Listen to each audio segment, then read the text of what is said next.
71페이지고요. 제가 화면 공유를 하고 시작을 하도록 하겠습니다.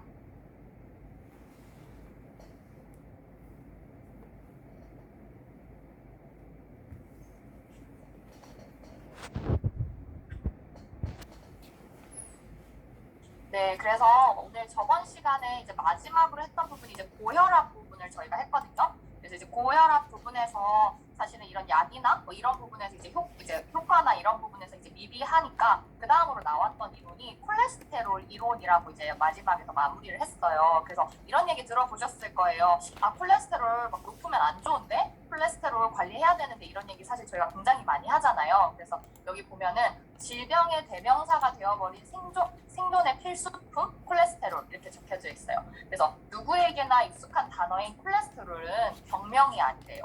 그리고 어쩌다가 몸에 들어온 위험한 바이러스가 아니고 우리에게 찾아온 질병은 더더욱 더 아니라라고 하거든요. 그래서 사실은 콜레스테롤은 우리 몸에서 필요로 하는 가장 중요한 물질 중에 하나라고 얘기를 하고 있어요. 그래서 없으면 죽고 없으면 죽는 그런 되게 중요한 부분이거든요. 그럼 얘네들이 어디에 쓰이냐고 하면요. 첫 번째로 뇌의 90%가 콜레스테롤로 이루어져 있다고 얘기를 해요. 그리고 두 번째로 몸의 모든 세포를 감싸고 있는 세포막, 특히 근육이 콜레스테롤로 이루어져 있어요. 그리고 세 번째가 신경을 감싸고 있는 신경막의 주 성분이 콜레스테롤이고요. 그리고 네 번째로 성호르몬, 특히 남성 호르몬인 테스토스테론의 주 성분이 콜레스테롤이다 이렇게 얘기를 하고 있어요. 근데 이렇게 하는 일이 사실은 많거든요. 진짜 뇌의 90%나 막 차지를 하고 굉장히 하는 일이 많은데 우리가 콜레스테롤 오해를 하고 있다 이렇게 얘기를 하고 있어요. 그래서 무슨 오해를 하고 있냐면 첫 번째는 콜레스테롤이 해롭다라고 생각을 하는 것이고 두 번째로는 먹지 말아야 된다라고 생각을 하는 거예요. 그래서 그런 얘기 많이 들어보셨어요. 콜레스테롤 높아서 새우 먹으면 안 돼, 뭐 계란 먹으면 안 돼, 뭐 이런 얘기 들어보셨잖아요. 근데 사실은 콜레스테롤은 간에서 생성이 되는 거지 우리가 노른자나 새우를 먹지 않는다고 해서 피할 수 있는 게 아니다라고 얘기를 하고 있어요. 그래서 우리가 약간 쓸데없는 얘기들을 이렇게 막 했었던 것 같다는 생각이 전 들더라고요. 그래서 여기 보면은 콜레스테롤의 85% 정도가 간에서 만들어지고 15% 정도만 음식으로 만들어지는 거죠. 그래서 내가 음식으로 먹으면은 간이 그만큼 덜 만드는 거고 내가 음식으로 많이 먹으면은 간이 그만큼 덜 만들고 더 만들고 이렇게 조절이 된다라고 생각을 하시면 돼요. 그래서 여기 보면은 최근에 콜레스테롤 섭취 가이드라인이 없어졌다라고 얘기를 해요. 그래서 5년마다 발행되는 미국 영양학회, 그러니까 2015년에 이게 발표가 됐었거든요. 근데 여기 보면은 콜레스테롤이 나쁘다 이렇게 얘기를 했었던 게 그 콜레스테롤 가이드라인 자체가 사라져버린 거예요. 그래서 예전에는 여기 보면은 300mg 이하로 먹어야 된다 이렇게 얘기했거든요. 그래서 계란 한 개만 먹어도 콜레스테롤 너무 많이 먹는 거야 이런 식의 어떤 가이드라인이 있었는데 그게 1961년에 가이드라인이 생겨서 60년 만에 불명예를 벗으면서 음식으로 섭취하는 콜레스테롤과 고지혈증, 심장마비, 혈관질환에 상관관계가 없어졌다 이렇게 얘기를 하고 있어요. 이거 지금 60년 만에 너무 좀 충격적인 얘기가 아닌가 이런 생각했는데 그런데 이 가이드라인이 이렇게 변경된 게 어떤 문제를 일으켰냐면은 수많은 사람의 인생이 망가졌다고 해요. 과언이 아니에요. 그러니까 그게 무슨 말이냐고 하면은 콜레스테롤에 함유된 지방 섭취가 건강에 몸에 안 좋다라고 얘기를 해서 가공식품에서 지방을 굉장히 많이 줄였거든요. 그래서 그런 거 들어보셨을 거예요. 뭐 저지방 우유, 뭐 저지방 요거트, 저지방 어쩌고 이런 거 되게 많이 들어보셨잖아요. 근데 사실은 그 저지방을 빼고 나면은 사실은 진짜 맛 없는 거 아시죠? 그래서 미국에서 막 스킨밀크 이런 거 먹으면 이게 무슨 맛이야? 이런 생각이 들 때가 있거든요. 근데 그 맛을 채워내기 위해서 지방 대신에 들어간 게 과당이 있어요. 지방 대신에 맛을 넣기 위해서. 그래서 당보다 아시겠지만 당보다 지방은 훨씬 더 파괴적인 역할을 하는데 우리는 그 지방을 먹지 않고 훨씬 더 많은 당분을 이제 건강하지 않을까라는 생각으로 섭취하기 시작을 했다는 거죠. 그래서 여기 보면 이런 그 요즘에 막 지방간이 굉장히 많아지고 있다라는 얘기 막 뉴스라든지 뭐 이런 거에서 읽어보신 적 있을 거예요. 근데 어떻게 당분이 지방간의 원인이지? 라면서 좀 이렇게 처음에는 저도 질문이 있었거든요. 근데 여기 보면은 액상과당이나 콘시럽 같은 가공당을 처리하는 방법은 술을 처리하는 방식이나 같다라는 거죠. 그래서 막 최근에 막 그 지방간을 이렇게 병원에 갔더니 지방간이에요 이렇게 얘기하는 친구가 있어서 그 친구 같은 경우에도 술을 입도 안 되는 친구였거든요. 근데 그 친구가 이제 지방간에 걸린 거예요. 그래서 왜 그렇지 하면은 여기 보면 그 답변이 나와 있는 거죠. 그래서 여기 보면은 우리가 과당 처리를 많이 하면서 우리 이런 지방, 저지방이 안 좋다, 지방이 안 좋다라고 얘기를 하면서 과당을 훨씬 더 많이 섭취하게 되면서 간은 무리를 하게 되었고, 그러면서 비알코올성 지방간이 늘어나기 시작했다는 거죠. 그래서 술도 안 마시는 지방간 환자들이 급증한 것은 물론 비만, 당뇨, 심장병이 모두 함께 증가했다라고 얘기를 하고 있어요. 그래서 여기 보면은 콜레스테롤 저하제, 스타틴 약물의 부작용이라고 되어 있거든요. 그래서 그 콜레스테롤이 간에서 생성이 되는데, 콜레스테롤 저하제는, 스타틴은 간이 콜레스테롤을 합성하지 못하도록 막는 약이에요. 그러니까 저번에 우리가 그 심장 고혈압 부분에서 읽었던 것처럼 이걸 못하게 막는다 보니까 그 장기에 사실 그렇게 도움이 되지 않는다라는 얘기를 하거든요. 그래서 사실 간이 안 좋고 필연적으로 간에 무리가 가게 되어 있다라는 거예요. 그래서 스타틴 약물을 복용하는 사람들은 몇 개월에 한 번씩 간 수치 검사를 해야 된다라는 거죠. 근데 그거밖에 없는 건가? 이렇게 생각을 하면은 실질적으로 그 스타틴 약물만큼 코큐텐이라고 들어보셨죠? 예전에 진시황이 찾던 그 블루처가 코큐텐이다, 이런 별명도 있는 영양제인데, 이 코큐텐이 강력한 황산화자로 심장마비를 예방을 한다라는 거예요. 근데 사실은 스타틴이 하려고 하는 역할도 심장마비를 예방하려고 하는 거고요. 코큐텐 역시도 강력하게 심장마비를 예방할 수 있다라는 거예요. 네. 그래서 그런 부분에서 그러면은 왜 코큐텐도 그만큼이나 효과가 좋은데 왜 코큐텐을 사용하지 않고 스타틴 약물을 사용하지? 라는 생각이 이제 저희가 또 들잖아요. 근데 여기 보면은 그래서 요즘에 그래서 실질적으로 이 입지가 많이 흔들리고 있다라고 얘기해요. 이 스타틴 약물에 대해서. 그래서 여기 보면은 이 스타틴 약물 여기 부분 위에 부분을 조금 읽어주시면 좋을 것 같고, 여기 보면은 아까 콜레스테롤이 이제 그 뇌도 차지하고 아까 굉장히 네 가지를 이제 역할을 하고 있었잖아요. 근데 우리가 이 콜레스테롤 저하제를 먹었을 때의 그 부작용에 대한 부분이 좀 설명이 되어 있거든요. 그래서 보면은 앞서 우리 뇌를 이루는 90% 성분이 콜레스테롤이라고 했다. 그런데 콜레스테롤을 억지로 낮춘다면은 치매 위험이 급증할 수밖에 없다라고 얘기를 하고 있어요. 그래서 여기 보면은 실제로 스타틴 판매 실제 이후에 치매 환자가 급증했다라는 이야기가 있고, 두 번째는 스타틴 약물은 근육통과도 관련돼요. 그래서 세포를 감싸고 있는 세포막과 근육의 막을 형성하는 것 역시 콜레스테롤이고, 여기 보면은 신경을 감싸고 있는 신경막도 콜레스테롤로 이루어져 있기 때문에 억지로 낮추면은 신경통이 발생을 한다는 거예요. 그래서 밤늦은 시간에 나 손발이 너무 저린데 이렇게 아픈 신경통으로 고생하는 노인들의 상당수가 스타틴 약물 부작용 때문일 수도 있다라고 이제 얘기를 하고 있어요. 그리고 이제 마지막으로 네 번째로 남성 입장에서는 안타까운 부작용 중에 하나가 발기부전이라는 거예요. 그래서 아까 남성 호르몬 테스토스테론의 주 성분이 콜레스테롤이라고 얘기를 했잖아요. 그러다 보니까 약물을 통해서 콜레스테롤을 떨어뜨리면 당연히 성욕이 감퇴가 되고 발기부전이 일어날 수밖에 없다라는 거예요. 그래서 스타틴 약물을 10년 정도 복용을 했다라고 하면은 사실은 발기부전을 자인하는 셈이다, 이렇게 되어 있는 거죠. 그래서 나온 게 비아그라예요. 저는 이게 엄청난 창조경제다 이렇게 생각을 했었거든요.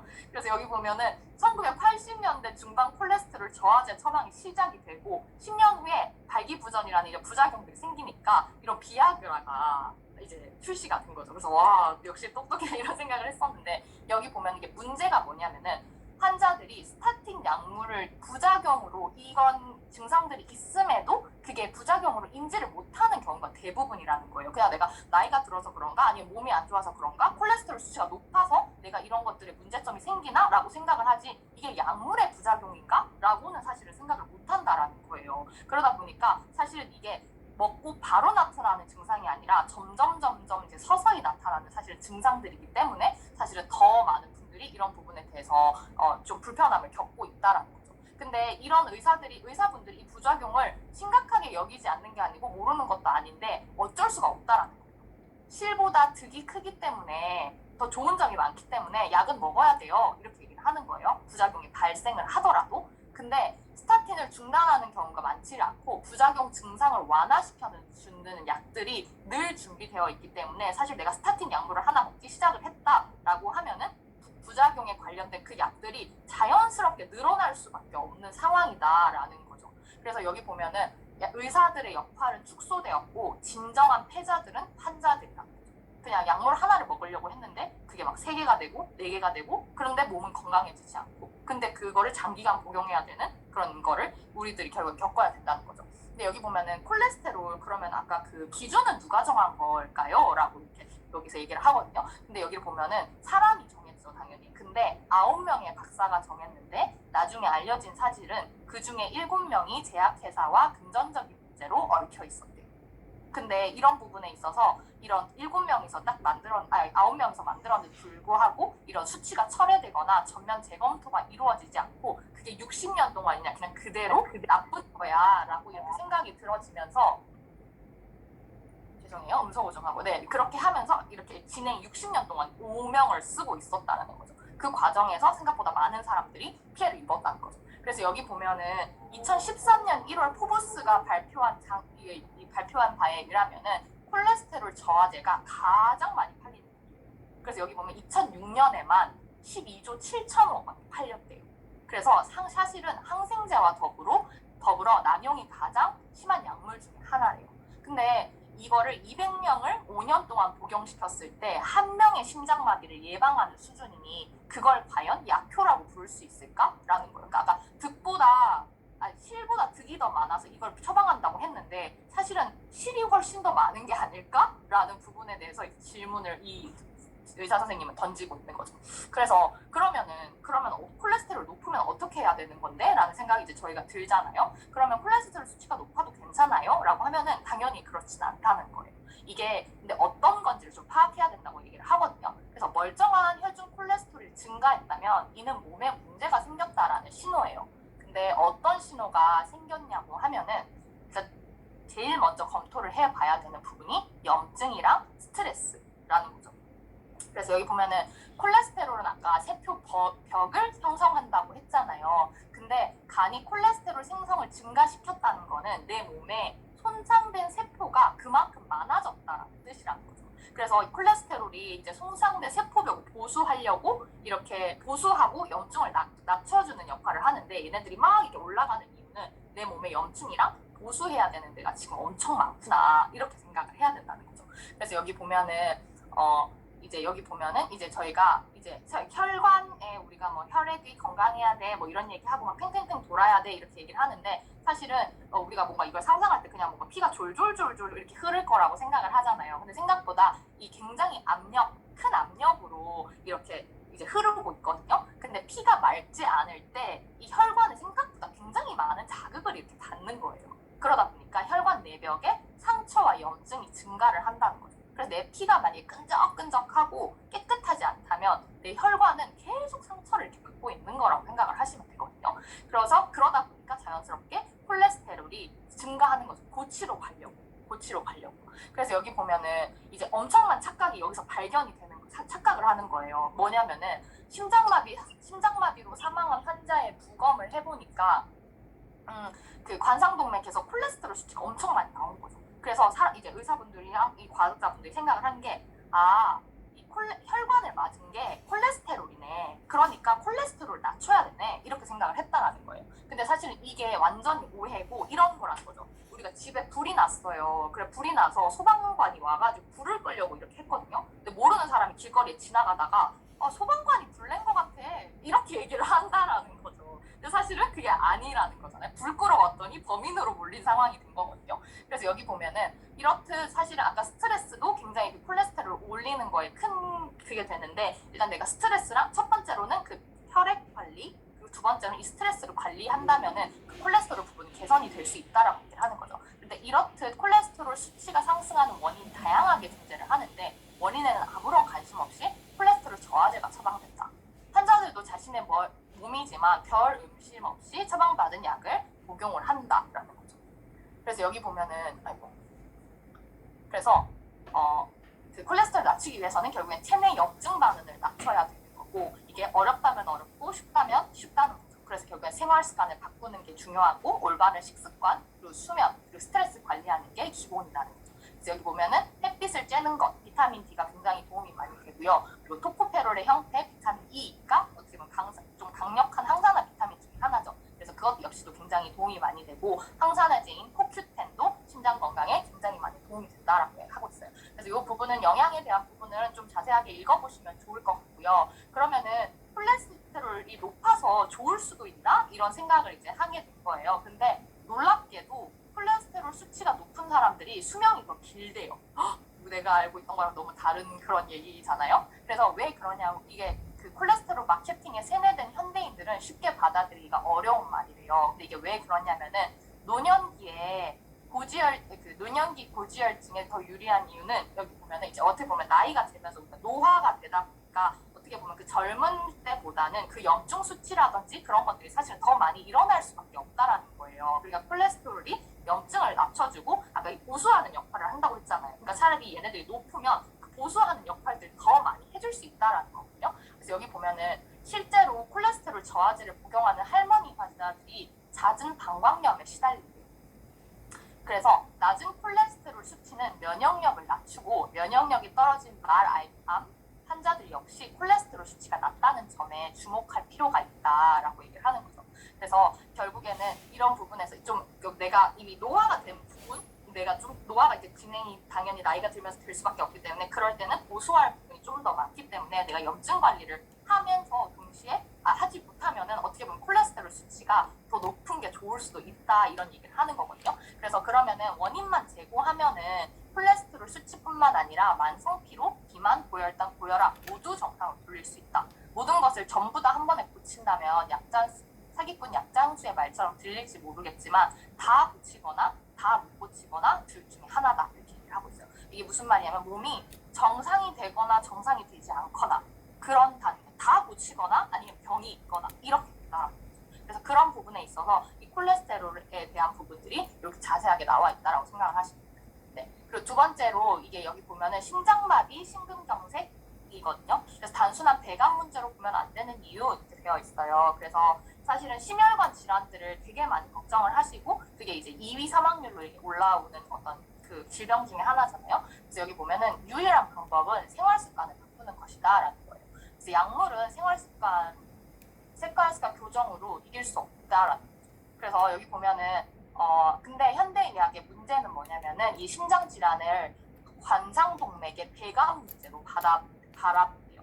그래서 이런 거 이제 들어보셨을 거예요. 이제 발달된 수술 기술로 막힌 곳을 찾아서 이런 관상동맥 우회술이나 스텐트 삽입, 이건 또 주변에도 굉장히 많이 하셨죠. 그리고 혈관 성형술로 막힌 곳을 뚫는 것이 주된 치료이다. 최근에 들어서서는 수술할 때 레이저나 로봇이 동원돼서 더 멋져 보인다. 어떻게 보면 이 역할이 화려한 배관공이라는 거예요. 근데 이 배관 작업이, 이 막힌 걸 뚫는 작업이 얼마나 효율성이 있는가를 사실 우리 검증해 볼 필요가 있다는 거예요. 이걸 그냥 뚫는 게 중요한 게 아니고 이게 정말 이 건강에 도움이 되는 거야? 라는 부분을 확인할 필요가 있다는 거예요. 그래서 여기 보면은 관상동맥 우회술 연구로서 가장 신뢰를 받는 연구가 이 연구예요. 그게 뭐냐면은 관상동맥 수술 연구, 그래서 5년에 걸쳐서 진행이 됐거든요. 1983년에.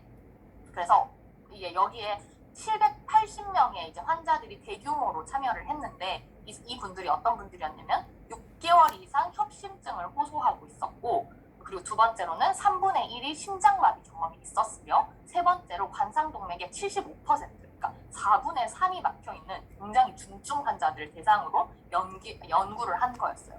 근데 이 두 그룹을 나누어서 한쪽은 수술을 받게 하고 한쪽은 약물 치료를 하게 한 거예요. 그러면 결과가 어땠을까? 이렇게 하니까 그 그룹 간에 아무런 차이가 없었대요. 수술을 하든 시술을 받든. 그래서 왜 그럴까 보니까 약물 치료를 받은 환자들은 연간 사망률이 1.6이었고 수술을 받은 환자들은 1.1% 근소하게 낮았다. 그래서 사실 거의 무의미했다라고 얘기를 하거든요. 근데 여기에서 그래도 수술을 받은 분들은 다른 게 하나 있었는데 통증이 감소했다는 결론을 맺고 있대요. 그래서 실제로 내가 수술을 했을 때 얻을 수 있는 부분은 수술 후 통증이 감소가 전부였다라는 거거든요. 그래서 약물이나 수술이나 그렇게 큰 그런 거를 못 얻었다라는 거예요. 근데 왜 통증이 줄었는지에 명확한 규명이 되어 있지 않았다. 근데 개인적인 생각으로는 모든 신경이 잘려나가기 때문에 환자가 더 이상 통증을 못 느낄 수도 있다. 라는 게 이제 이 분의 의견이에요. 근데 사실 논란과 상관없이 현재는 연간 40만 건 이상의 관상동맥 우회술이 80만 건 이상의 혈관 성형 수술이 시행이 되고 있다라는 거죠. 그래서 사실 우리는 이제 또 수술을 받는 게 괜찮아질 거야 라는 생각으로 수술을 받는 거지만 실질적으로 수술을 받는 거랑 약물 치료나 그렇게 효과가 그러니까 그렇게 다르지 않았다라는 얘기를 하는 거죠. 그래서 결국에는 이걸 수술을 하든 시술을 하든 결국에는 이 식습관 이런 부분에서 고치는 방법은 식습관이고 그리고 적절한 운동이 필요하다라는 얘기를 이제 하고 있는 거예요. 근데 대부분의 환자들이 수술을 받지 않는 것을 두려워한대요. 나 가다가 길 가다가 쓰러지면 어떡해? 그러면 문제가 되면 어떡해? 이런 부분에 너무 걱정을 많이 하신다는 거죠. 그리고 수술을 받지 않고는 견딜 용기가 없대요. 의심 따위를 품을 여유는 전혀 없다. 그래서 우리 몸이 이렇게 혈관 주위로 우회한 혈관을 만들어낼 수 있는 능력을 믿지 않는다. 그냥 길 가다가 갑자기 쓰러져 죽을 수 있다라는 의사의 한마디 때문이라는 거죠. 그래서 사실은 결국엔 그 혈액을 깨끗이 하고 그리고 이 노화된 혈관들을 건강하게 하는 게 나의 역할임에도 불구하고 그 수술을만 받으면 정말 괜찮을까? 이런 생각을 그냥 수술만 받으면 괜찮을 거야 이런 생각을 한다는 거예요. 그러면 두 번째로는 약물은 수술은 그렇다 치고 약물도 도움 안 돼? 이렇게가 이제 저희가 궁금한 거잖아요. 여기 보니까 약물 관련된 이 심혈관 질환 관련된 약물도 과다하게 지금 개발되고 생산되고 있는 상황이에요.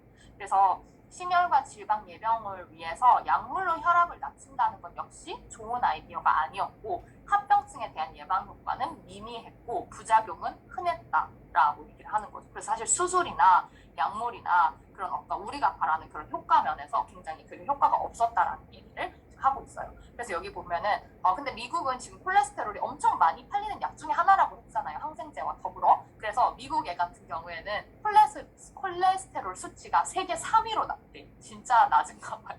근데 하지만 미국인들의 건강 상태는 세계 최하위권이다. 평균 수명 역시 바닥권이다. 미국의 당뇨, 고혈압, 비만 환자들은 그 어느 국가보다 넘쳐났다. 낮은 콜레스테롤이 건강과 수명과는 아무런 상관이 없는 것이다. 이게 무슨 말이냐면 억지로 낮춘 콜레스테롤은 그 건강에 도움이 되지 않는다라는 얘기를 하시는 것 같아요. 그래서 여기 보면은 많은 의사들이 이에 동의하지만 환자들이 못한다. 우리가 얘기를 해줘도 환자들이 못한다라고 얘기를 한다는 거예요. 근데 이제 현실은 그렇지 않다. 의사들이 너무 빨리 포기를 하는 건 아닐까라는 생각을 한다는 거죠. 그래서 지금 처방 약물을 홍보하는 데 쓰이는 노력과 비용의 10분의 1만 제대로 된 식품 정보와 건강 정보에 투자한다면 환자들의 인식은 충분히 바뀔 수 있다라고 이제 얘기를 하고 있어요. 그래서 이제 여기 사실은 이제 보시면은 당뇨 부분이나 고혈압 부분이나 콜레스테롤 부분 그리고 이 심장마비, 심근경색 부분도 다 되게 같은 맥락이구나 이런 거를 되게 느끼실 수 있을 것 같아요. 결국에는 그 깨끗한 혈액 그리고 건강한 혈관을 만드는 것에 나의 굉장히 노력이 필요하고 식습관과 운동 이런 것들이 약과 같이 병행되더라도 필요한 부분이다 무조건이라는 부분을 이제 이야기를 하고 있는 거죠.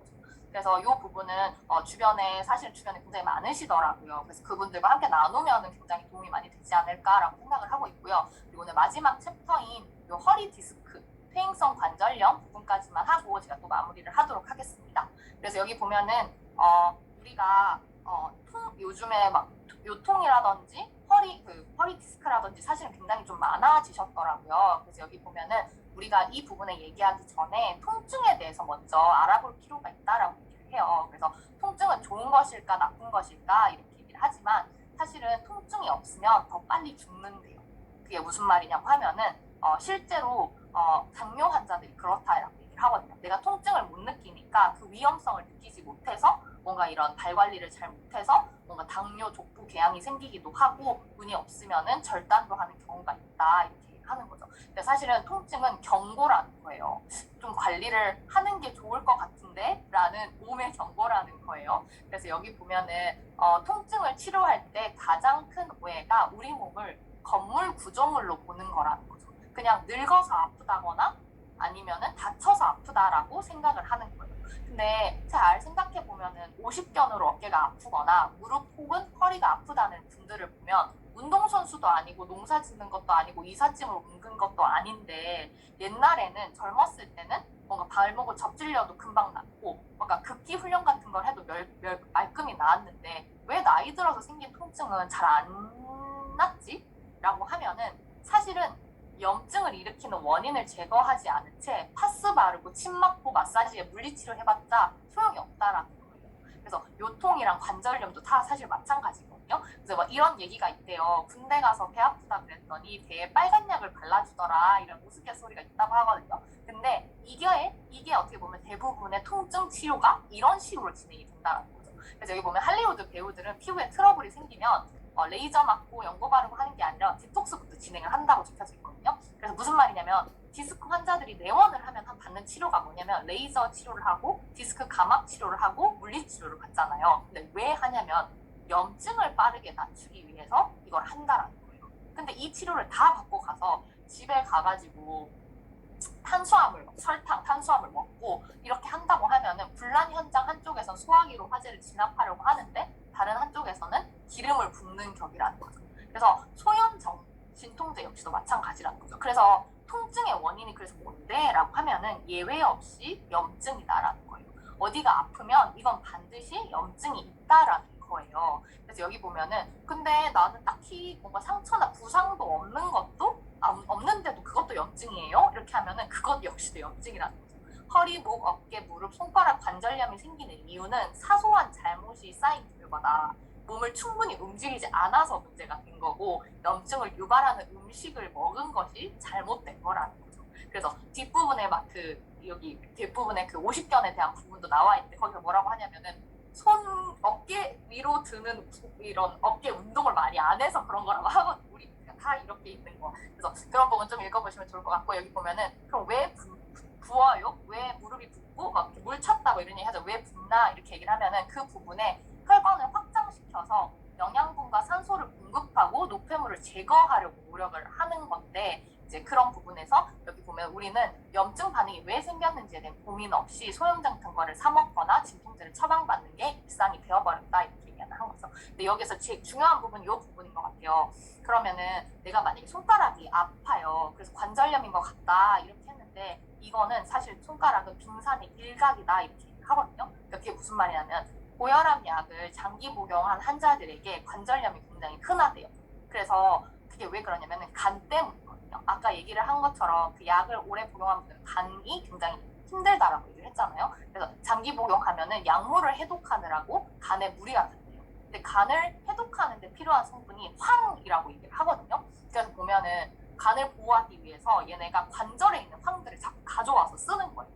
관절에 있는 황들을. 그래서 우리 몸이 되게 무서운 게 뭐냐면 되게 약간 이렇게 딱 그런 게 뭐냐면은 우리 몸은 중요한 것을 지키기 위해서 덜 중요한 신체 부위를 희생시킬 준비가 되어 있어요.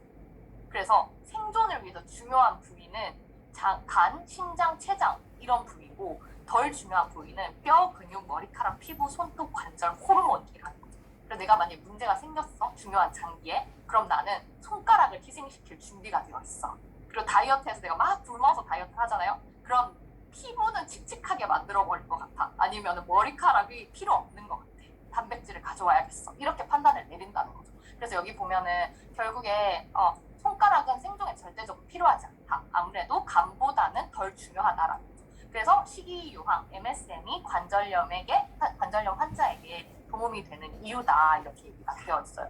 그래서 일단 오늘 여기 전체 부분을 제가 다 진행을 하지 않고 이 앞부분에 대한 부분만 조금 진행을 하려고 했거든요. 그래서 여기 보면 뒤에 퇴행성 관절염 부분이랑 50견 부분이랑 허리 디스크 부분 이렇게 세 가지로 나눠져 있는데 이 부분은 조금 읽어보시면은 되게 도움이 많이 될 것 같아요. 그렇게 길지 않거든요. 그래서 오늘 제가 한 부분을 사실은 요약을 하면은 이 관절염, 요통 그리고 허리 디스크 사실 이런 부분이 사실 우리가 그 통증이라는 것 자체가 다 어떻게 보면 염증이라는 거거든요. 염증. 운동을 많이 하지 않은 어떤 염증. 그래서 그런 부분에 있어서 우리가 관리를 한다면은 그런 통증 부분은 많이 개선이 될 수 있다라고 얘기하고 그래서 이제 뭐 생리통이 심해요, 아니면 허리 디스크가 심해요, 뭐 이런 분들이 계시면은 요 챕터 부분들을 조금 잘 읽어보시면은 도움이 많이 될 것 같아요. 그래서 저번 시간에 제가 조금 너무 많은 내용을 너무 이렇게 빠른 시간에 다다다다 한 것 같아서 오늘은 여기까지 조금 마무리를 하고 저희가 벌써 6주차까지 왔더라고요. 그래서 다음 주에 이제 7주차,